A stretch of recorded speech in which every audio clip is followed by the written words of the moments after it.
মেয়েদের যেমন সমস্যা হয়ে থাকে তেমনি ছেলেদেরও শারীরিক সমস্যা হয়ে থাকে।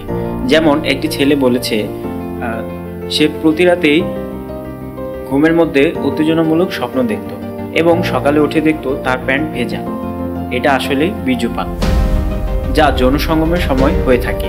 হরমোনাল ইমব্যালেন্সের কারণে বীর্যপাত হয়ে থাকে, যাকে আমাদের সমাজে স্বপ্নদোষও বলা হয়। কোনো কোনো ক্ষেত্রে এই বিষয়টি নিয়ে অনেকের ভুল ধারণা আছে। যেমন একটি ছেলে আমাকে বলেছে তার যখন প্রথম স্বপ্নদোষ হয় তখন সে অনেক ভয় পেয়ে গিয়েছিল বা ঘাবড়ে গিয়েছিল। তখন সে তার বন্ধুর পরামর্শ নেয়।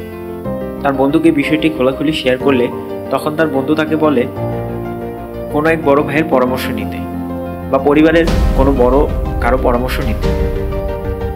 ছেলেটি তখন এক বড় ভাইয়ের পরামর্শ নেয়। তার বড় ভাই তখন তাকে বলে তোমার উপর জিনের আঁচড় করেছে বা পরী আঁচড় করেছে। পরবর্তীতে সে আরো ঘাবড়ে যায় এবং একটি হুজুরের পরামর্শ নেয়। হুজুর তাকে বলে তোমার উপর সত্যি কোনো জিন বা পরী আঁচড় করেছে, তুমি পানি পড়া নিয়ে যাও। আবার ধরো কেউ কেউ স্বপ্নদোষ থেকে বাঁচার জন্য হস্তমৈথুন করার পরামর্শ দেয়।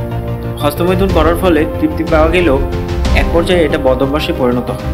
হস্তমৈথুন করার এই বিষয়টি ভালো কিংবা খারাপ আদৌ এ সম্পর্কে সমাজের অনেকেরই স্পষ্ট কোনো ধারণা নেই।